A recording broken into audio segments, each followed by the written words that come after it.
Greetings to those who watch below. It's time to polish off those planchettes and dust off your spirit boards. It's time for some truly creepy Ouija board stories. But before we get into the stories, I'd like to say thank you to Ghost City Shelton, Steffi Ray, Lisa Watts and Lefty Kim for being those who dwell below. Also, as a bit of good news, I am now the site manager for creepypasta.com.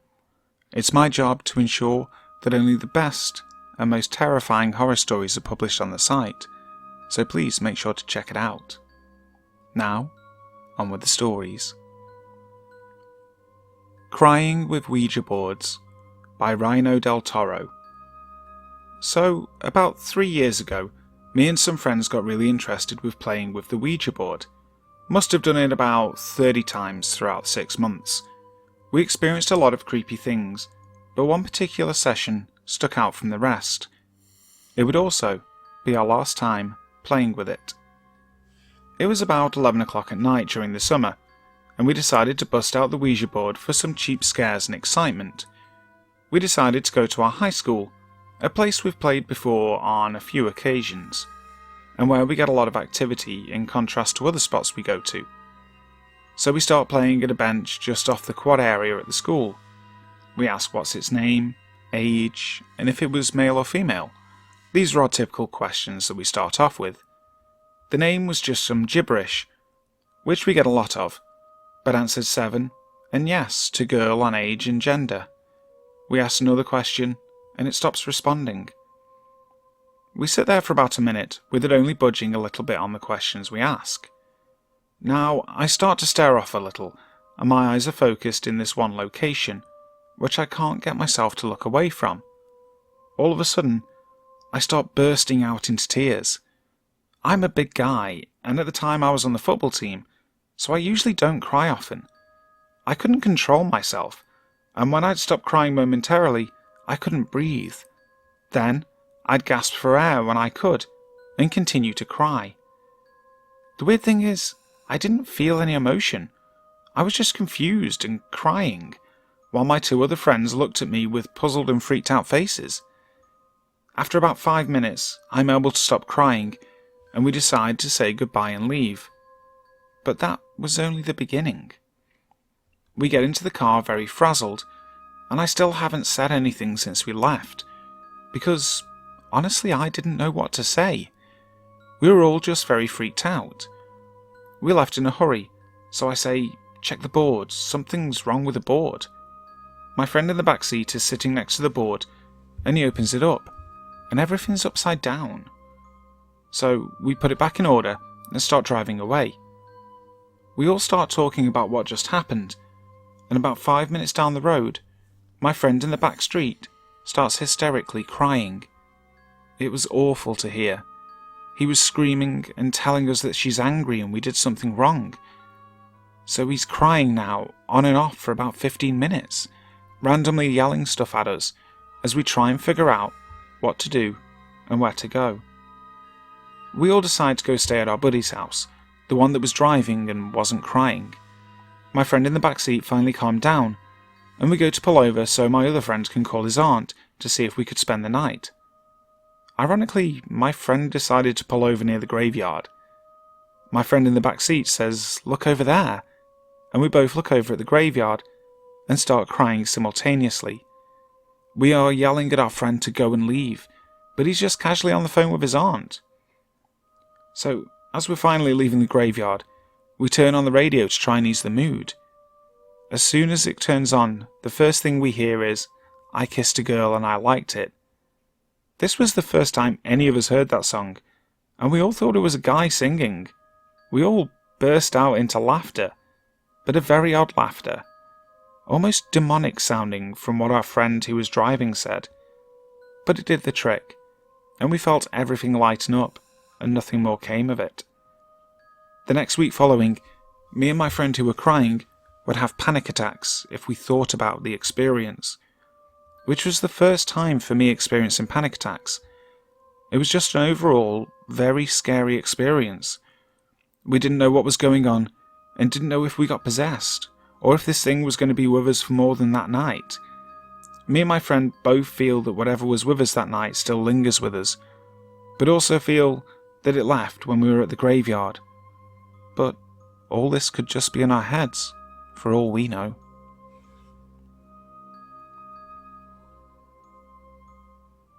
Can a homemade Ouija board haunt you? By I Believe 83. I'm not sure where to begin. I guess I'll start from the beginning of it all. When I was in the 5th grade, my cousin had a sleepover at her house.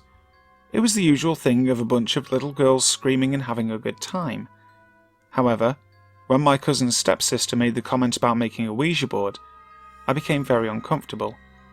I told them I didn't want to play, but, being that I was the only one that didn't, they proceeded to make one. I watched them make one just with a simple piece of loose leaf paper and a piece of plastic that comes out the gumball machine. Before they started, I told them that I was too scared and left the room. I went and sat in the living room with my cousin's mum and stepdad as they watched TV. It was like I couldn't calm down for some strange reason, even though I was sitting with 2 adults. After about 3 minutes of sitting there, my cousin's mum and stepdad left and went to the neighbour's house. So there I was, sitting all by myself, scared to death for some reason. Finally, I got up and walked to the room where all the girls were, but when I opened the door, they were terrified. They looked at me like they were seeing a ghost. Finally, my cousin spoke up and asked me if I'd been listening to what they were saying on the other side of the door. I told her no. When I asked her why, she told me that they had asked a spirit to bring me into the room. Of course, this made my fear even greater.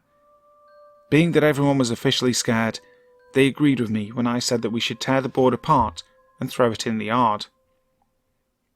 Thankfully, nothing else happened that night. It wasn't until a week later that my cousin and I were playing make-believe in her bedroom. Now, you must know that she had her own bathroom connecting to her room. So here we were, playing in a room, games like Our Ex-Boyfriends Are Chasing Us. Crazy, I know, but I was in 5th grade. We then ran into her bathroom, which has a mirror on the wall where you can see if someone is turning the doorknob. We were both leaning against the door laughing, when all of a sudden something pushed the door open on us. We stopped laughing and started to push back, when this force pushed the door open on us 2 more times. Now we're both looking in the mirror, and we saw nothing holding the doorknob. I then looked under the door, and could see a greenish glow. Being that we were too scared to leave the bathroom, we started to scream for her mum and stepdad. When they came to the bedroom door, they said it was locked. My cousin and I never locked her bedroom door. We decided that both of us would go at the same time to unlock the door. When I was behind my cousin, as she tried to unlock the door, a very cold chill went through me. Since that night, strange things have been happening to me. My mum used to tell me that I just had a big imagination. However, I know it's more than that, because I've woken up in the middle of the night to see a dark shadow walk across my room. I can feel to this day like someone is sitting on me when I lay in bed, and there's nothing there. My cats will sometimes stare and chase something that isn't there. I know this sounds like I'm crazy, but can it be real?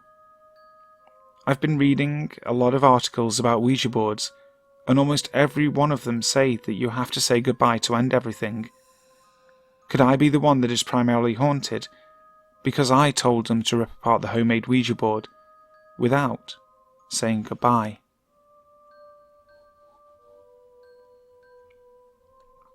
Ouija Board Demon by Lexi3643. All my life I've been impartial to ghosts, and I've had a couple of weird experiences.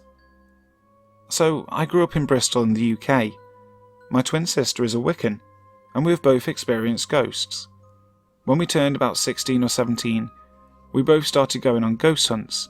We'd visit abandoned buildings, went to an abandoned hospital, woods, all that good stuff.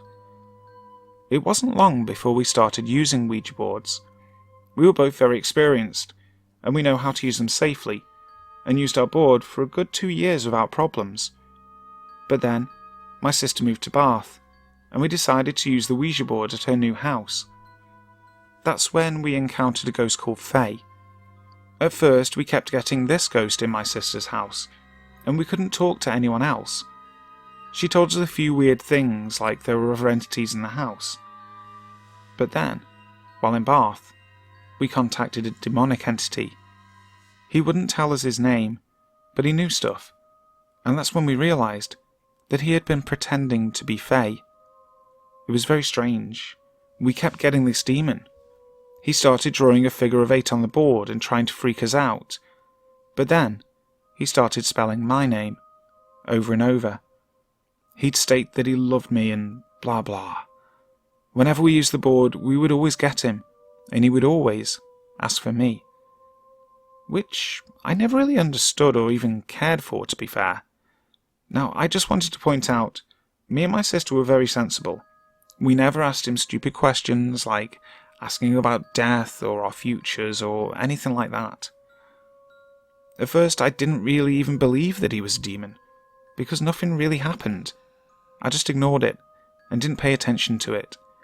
He never did anything, but then a couple of weeks later, I started having problems in my house.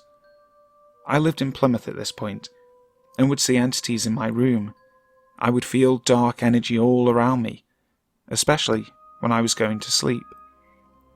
One time I was sleeping, and I opened my eyes and saw someone stood over me.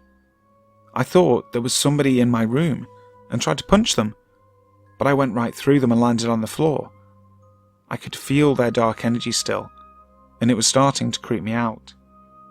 So, when I next went to Bath, we used the board, and the demon knew about my room in Plymouth, and said some pretty weird things.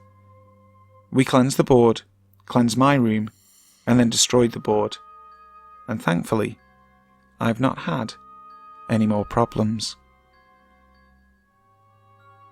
Hi guys, thank you so much for listening to today's video. I know it's a little bit shorter than usual, but I'm just getting over a bit of flu. Nothing too serious in the current climate, but my throat's still a bit raw. But I didn't want to leave it any longer before giving you guys another video. If you liked it, make sure to share, comment, subscribe to the channel if you haven't, all that good stuff. And as I said at the start, go check out creepypasta.com. There's some fantastic stories on there, even if you're not a fan of fiction. So, until next time, sleep tight.